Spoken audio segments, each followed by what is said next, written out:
So today we're going to talk about clinical research in public health emergency. Previously, we had the 1918 influenza pandemic.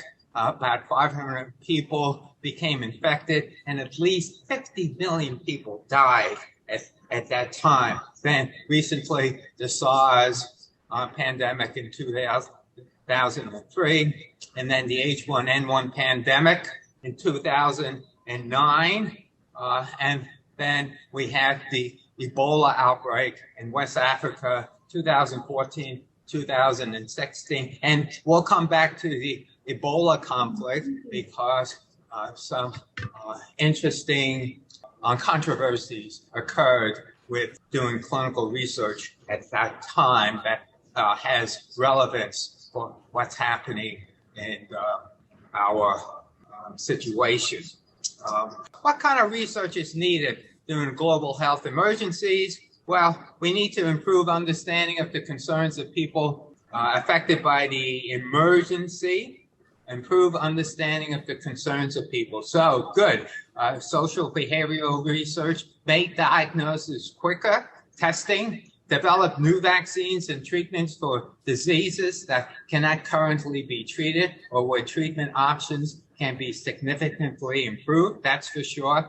Adapt existing ways of caring for people so that the services provided are appropriate and sensitive to their needs, and provide health services in very challenging situations. Okay, so global health emergencies are challenging environments in which to conduct research. They involve disruption of people's lives and great health needs and other urgent needs, not only medical needs, but social economic needs. They are likely to be accompanied by time pressure to act that may be in tension with standard research timelines. There's anxiety and distress on the part of participants, researchers, and the wider community where the research is taking place. Other challenges for researchers include rapid turnover of workers active in the emergency, the inherent dangers of the emergency setting, the tension between doing research and the immediate emergency response, especially in the face of great need. So actually, a lot of researchers are needing to take care of the patients, and they don't have time to be able to do the research. But there is a lot of research going on nonetheless. We need to do the research during these trying times because there are risks of providing inadequate, ineffective, and even harmful care if we don't research these treatments. Someone mentioned about using off-label of drugs. We'll get back to that in a few moments. So actually, if you check clinicaltrials.gov, it just seems like everybody is just picking any off-label drug that has some anti-immune effect and using it in patients. They use it in research as well, but sometimes you wonder what's the rationale of using some of these off-label drugs. So the research provides much needed evidence for clinical management and public health decisions in an infectious disease epidemic. For many emerging infectious diseases, effective diagnostic medications and vaccines are simply not available, and we need to do good research. And where these medical countermeasures are available, the evidence for their use is, quite frankly, limited. So the types of research investigating the virus itself, animal environmental research on the origin of the virus, epidemiologic studies, and there are a lot of epidemiologic studies. I've reviewed the research that you have reviewed, and I see that you have reviewed a lot of epidemiologic studies, a lot of retrospective studies as well, clinical characterization and management of the infection, prevention and control, including healthcare workers' protection, also including the stresses on the healthcare workers, therapeutic research and development, vaccines, and social sciences in the outbreak response. So a lot of research, but time is of the essence. The point at which an epidemic occurs is the only time to gather the data. We can't wait until the epidemic is over, and we have to generate new knowledge regarding disease characterization, prevention, and treatment. Experience from previous epidemics highlights how time and the research response has been delayed previously, and there's a narrow window of opportunity for enrolling patients during the peak epidemic waves is missed. Actually, when is the best time to test a vaccine? The best time to test a vaccine is when there's a lot of infectious cases. If the pandemic is well controlled, you don't want to go to that place to test your vaccine.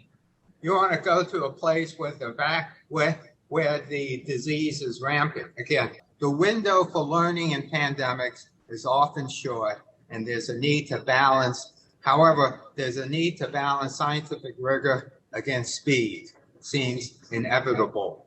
Now, let me ask you a question. Should one relax the requirements of rigorous research in order to speed up research? Time is of the essence. Should one relax the requirements of rigorous research? Okay, to be effective, research must be fast, flexible, and integrated with the frontline response. In order to enroll enough patients to get an answer quickly, there is a need for multi-site, multi-country research, and that's been done with the WHO, with the Solidarity trial, and in the UK and Europe with the recovery trial. So there's a need for multi-country research to enroll participants faster. And however, we have to navigate the requirements of multiple regional and national administrative and regulatory systems. And this slide shows all the different factors that affects research that we have to not consider, but we have to consider not only the ethical aspects, but also regulatory, administrative, economic, research funding costs money, logistic, societal concerns, and political concerns as well. Let me ask you, what kind of ethical issues become more pronounced during the pandemic? This is something that you write down. What kind of ethical issues? Appropriate study design that's sensitive to the difficult context in which research is taking place. Performing flexible review. I like better to use the term flexible review as opposed to fast review. Fast review sometimes gives the notion that maybe you're cutting corners. Enhance. All right. I want you to know I finally found out the reason for the echo. Okay, I see a few people smiling. See, I like that. I'm sorry, I apologize. I had my speaker on. I thought it was off. Anyway, back to the presentation. Enhanced risk to research due to uncertainty of the effect of drugs. Someone has mentioned that already. Achieving meaningful consent processes to ensure people's interests are respected. Also, equity issues. Someone mentioned justice. Emergencies disproportionately affect people in low-income settings, those who are already marginalized or deprived. Issues about community engagement. Essentially, are we hearing the voices of the community? Are we able to still engage communities when we design research, which involves questions of power and influence? Great effect when we collaborate with investigators in other countries Is there fairness in these collaboration between the researchers and research institutions in different countries? And what about data and biological samples? Are there fair collaborations when we share data? We need to share the data and biological samples in order to achieve faster answers to pressing problems. Now, this slide, the values, we have to look at fairness, equal respect for individuals, communities, our research design, sensitive to the local values. We'll talk more about that, about what happened in the Ebola epidemic. Do we ensure that participants are treated safely during these trials with so much uncertainty? Is there fairness when we do the research? Do we distribute the benefit and burdens of the research equitably between the different populations? Do we make sure that the processes of research are transparent?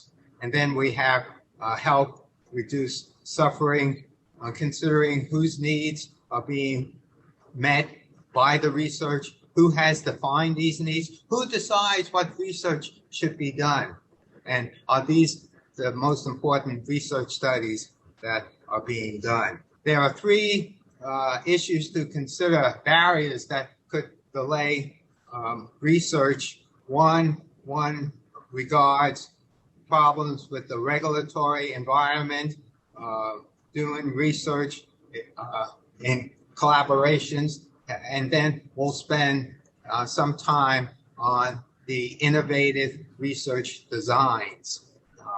And those are several important barriers to doing research during these times. So we have to have enabling regulatory policy and social political environment. Clinical research operates in a wider policy, regulatory, social, political context. Key features of that context can operate as a barrier or an enabler, and then processes and mechanisms for rapid response are needed. So we have to have, not only do research ethics committee are under time pressures, but there are regulatory on time pressures as well. There has been a lot of pressures on the FDA to fast forward the review process and also issue emergency use directives for medications. And I'm sure you might be following the issues about approving a vaccine sooner rather than later. And then there's issues about partnerships and collaborations, which require strong interdisciplinary and cross-border collaboration. However, there could be multiple challenges to building equitable, fair, and mutually supportive partnership. Getting back to the issue of research design, let me ask you this question. Now, we all know about the randomized controlled trial design. That's supposedly the gold standard. So the question is, when current standard of care is ineffective, someone mentioned previously the use of off-label drugs.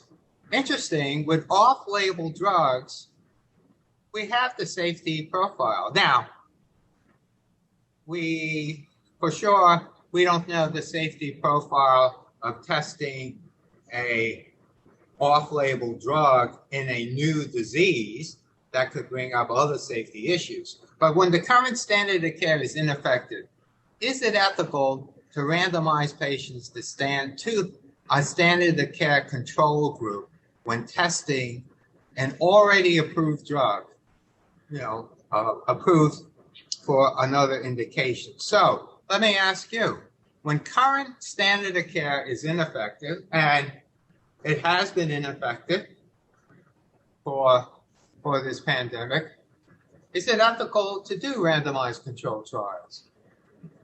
During the times of Ebola in 2014, there was a lot of concern about trying to randomize patients to a placebo group at that time. The thought was that the mortality of the Ebola was as high as 70% in some communities because of the lack of effective treatment. And so when conventional care means a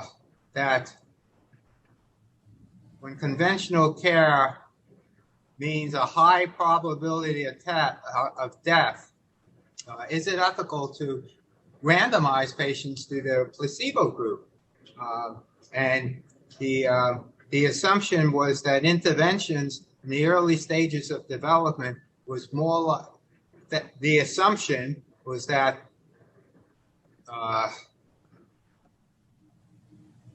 off-label drug might be more efficacious than the placebo group, and hence there was a thought that we had a lack of equipoise. That people thought that an approved drug, an off-label drug, was probably more likely to be efficacious than the high probability of death. And hence, there was some guidance saying that it was unethical to have a placebo group. Also, the other thought was that a lot of communities had a lot of mistrust of the research enterprise, especially when they saw that expatriates were getting drugs not in the context of a clinical trial, and they were saying, why do we have to enter a clinical trial in order to get these drugs? However, the counter argument is that, well, 90% of so-called novel interventions fail to prove to be effective for any indication. And there's the issue of equipoise. Equipoise is when you have genuine uncertainty in the community as to whether which group is going to be more favorable, the experimental drug or the standard of care group. However, we can't confuse the notion of individual equity versus equipoise. So community equipoise is when a significant minority of clinicians are uncertain as to which group is going to be more favorable. And for sure, there might be a lot of individual equipoise, but individual equipoise should not be the more favorable voice in what study design to choose.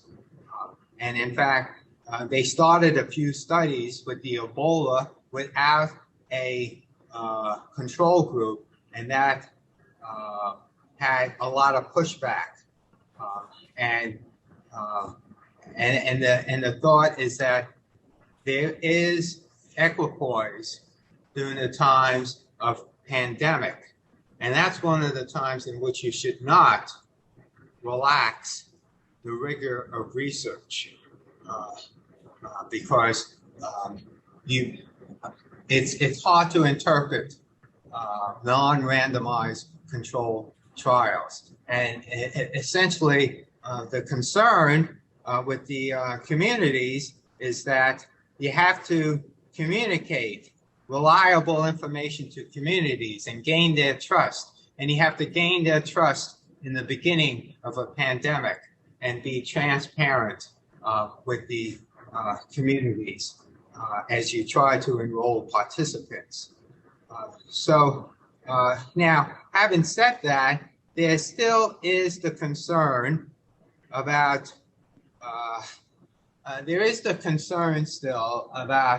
randomizing patients to a placebo group in a 1-to-1 ratio. So there is this concept of an adaptive clinical trial design. So the question is there a way to minimize the number of participants to a placebo group? And essentially, one type of adaptive design is to test multiple drugs at the same time against a placebo group. So an adaptive design is a design for clinical trials that allows for prospectively designed changes. So as you go through the clinical trial, you're getting information about one of the various groups, and you could modify your clinical trial as you get this information instead of waiting until the end. So this is a schematic of such a type of clinical trial where we have several different groups, and you want to add convalescent plasma in the adaptive or factorial design, and so everybody gets convalescent plasma, and in one group you have standard of care, but all the other groups you're testing other drugs, and so this slide shows 5 different groups. So at least in four of these groups, they're getting something. And even in this group, getting convalescent plasma plus the standard of care, they're getting something. And so the thought is that you're minimizing the number of participants who is receiving standard of care. And this is the recovery trial. Solidarity trial is an example of the use of an adaptive design. It was done in, so the WHO Solidarity trial was testing 4 different types of drug combinations. And then we have the a European trial that was also testing multiple drugs that you see on this slide. And then another European trial. Again, the greatest strength of a non-adaptive trial or a regular REC does not allow opportunities for modification during the trial. Again, during the trial, you're doing more interim analysis, you're getting more data, and you may drop a treatment group. And you may add another treatment group.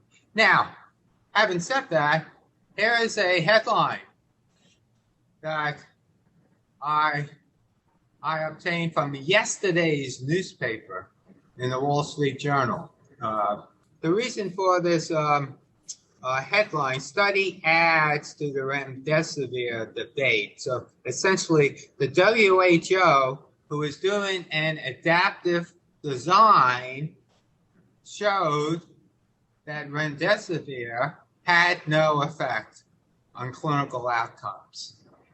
And the controversy is that, again, what do we believe? The results of an adaptive design or an RCT? Now, several months ago, the NIH did a randomized controlled trial of remdesivir, and they showed that patients taking the remdesivir recovered faster, 10 days versus 15 days. I'm not sure how important that is. Now, there was some effect on mortality, but it was not statistically significant. However, the WH study, the adaptive design, showed it had no effect. So here we have, and some people are concerned that, do we trust the results from an adaptive design? So let me ask this group: have have you, I think you might have reviewed the Solidarity trial, a trial adaptive design. I'm not sure. I'm trying to remember, but I'm not sure if this is one of the issues that are being problematic for you. That's one of the challenges for RECs, is trying to review studies with these novel designs. Now there are other types of, without belaboring the point, there are other types of novel designs. There's called cluster trials, where you do studies in villages or communities, and the issue is with informed consent, you actually, in some cluster trials, you don't have the opportunity to get informed consent, and then we have the adaptive trials as well. In this article here, Against Pandemic Research Exceptionalism, and what is meant by that? Well, do you allow for what I call less rigorous study research procedures when you're pressed for time, and a concern is that a lot of studies are using small sample size, unvalidated surrogate endpoints, and lack of randomization. And so, on one hand, I think there is time to use an adaptive design. Even that is controversial, because you want to minimize the number of patients enrolled to the placebo group, but this is not the time to start using small sample size, unvalidated surrogate endpoint, and lack of randomization. So there may be some time for what I would like to call some wiggle room in clinical design, but this is not the point where you would want to make an exception to the study design. Okay. All right. And there's this article that I put on the website, The Carnage of Substandard Research During the COVID-19 Pandemic. This was published just a few weeks ago, and I invite you to look at the article. And I think you all know about how several articles already back in May and June were retracted from JAMA and the New England Journal of Medicine. So what does that tell you about the review process itself? So let me move along. So the WHO cautions against inappropriate clinical trial. Small, observational, non-randomized study will not give us the answer we need, says the WHO Director General. Okay, using untested drugs without the right evidence could raise false hopes and even do more harm than good, and cause a shortage of essential drugs that are needed to treat other diseases. There was a time a few months ago where everybody was rushing out to get these anti-malarial drugs or these immunomodulators, and people with rheumatoid arthritis couldn't get their drugs because, and who is stockpiling these drugs? It was physicians writing out prescriptions to themselves, and so they could stockpile the drugs. And so there's a lot of concern with doing these practices. Okay, so getting back to the challenges to the REC, there's this is the next broad topic I want to address. There's a concern about the capacity of research ethics committee to respond in emergency.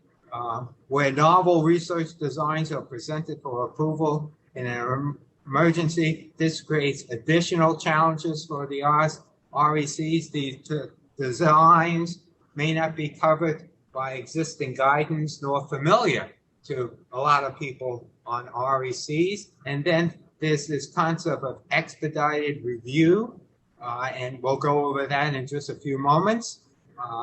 And then now there was a study, a qualitative research study done with RECs, and the RECs identified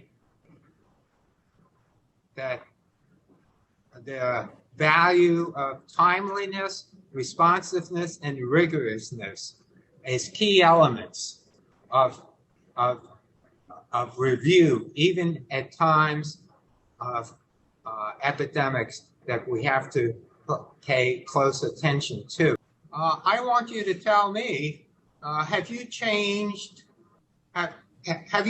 your strategies to conduct more timely reviews? Here's a list to address timeliness. Most of you have mentioned these ideas, okay? Convene ad hoc meetings, subcommittees, conduct reviews by teleconference or over email, waive deadlines for protocol submission, right? I mean, sometimes when I submit to the IRB, I get the notice this protocol will be reviewed at the next meeting, like in 3 weeks. I said 3 weeks, okay? Rank protocols by urgency, have advisors pre-review the protocols, okay? Willingness to discuss protocols with researchers at the development stage and provide informal feedback. So by the time it gets to your committee or your subcommittee, all the issues have, all the controversial issues have already been discussed. Excessive initiation of research can be delayed and still achieve the study objectives, and ability to respond quickly to protocol modifications. So this whole list constitute successful strategies in order to enhance timeliness of protocol review. So you are employing all these strategies. Then also responsiveness, to offer training for REC members regarding review of disaster research protocols. I mean, you know what type of research is coming down the line. You already looked at, inadequate surrogate markers, sample size, establish policies and procedures, change your SOPs. You mentioned use of knowledgeable advisors, develop partnerships between RECs. What about this concept of central review? If in order to increase the sample size, we're talking about not only multi-country, but have you reviewed protocols that involves different emirates in your country? And would you allow, is there, there is this concept of central review, but is that something that to consider? Is that something that's being done? Do two IRBs have to, trust me, there's a lot of issues to be worked out with central review between different IRBs, but I'm just thinking, unfortunately, this pandemic is going to be with us for a while. So I'm just wondering if that's something to consider within your country. In order to enhance the sample size, should there be cooperation between the different emirates and increase the sample size? Something to think about. Rigorous, resist the pressure of urgency, provide careful scrutiny of all protocols, especially the high-risk one, and resist external pressures and maintain the independence of REC review. So the issue is you want to do these reviews quickly, but not at the disadvantage of careful scrutiny of all protocols. And there is the concept of proportionate review. If the protocol is low risk, and also if the proposal is going to give meaningful results, then you don't have to spend that much time on those protocols. And you may want to enlarge the category of protocols that you do expedite review. Okay. All right. So another question, which of the below represent major challenges to informed consent? We're going to switch gears. We talked about study design. We're going to say a few words about informed consent. So which one present even more challenges to informed consent than usual? So, and this slide just summarizes the options in the previous slide. Again, with the concept of medical vulnerability, potential participants may think that this is their only option for treatment, okay? Difficulties of explaining complex study design, and then a theoretical question, is informed consent even possible given how little we know about COVID-19? And how do we explain the risks? We just have to say that, right, there may be unknown risks that we don't even know about. And that makes it even more complex to get informed consent.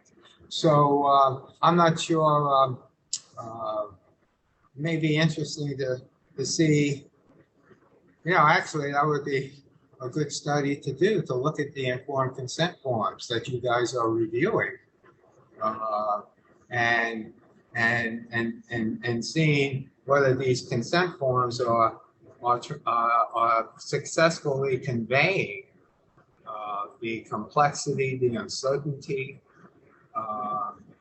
and whether we need to, I don't know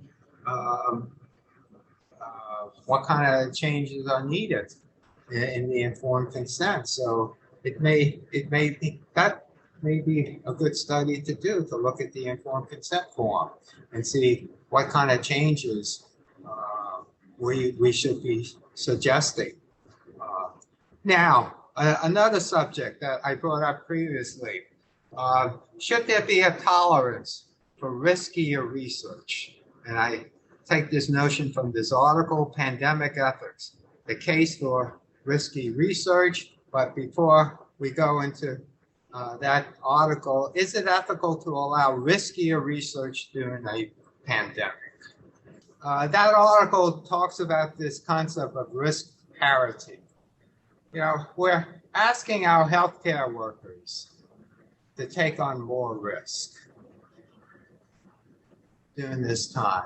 So is it only fair to also make an allowance for participants to take on more risk when they go into research? And you ask an excellent question. What do we mean by more risk? So, as someone mentioned before about lack of safety data when you review trials. So, what about skipping animal trials? Getting safety data from animal studies for promising treatments. Do we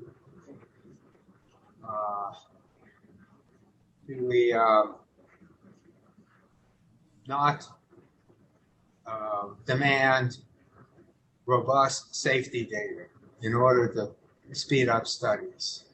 That's one way to think of the notion of something that's riskier, lack of safety data. Is it, now, I asked a question in the beginning of this presentation, is it ethical to allow changes in rigorous research in order to speed up studies? And this, this may be one way to do research faster. That's a little riskier. And in normal times, the answer would be no.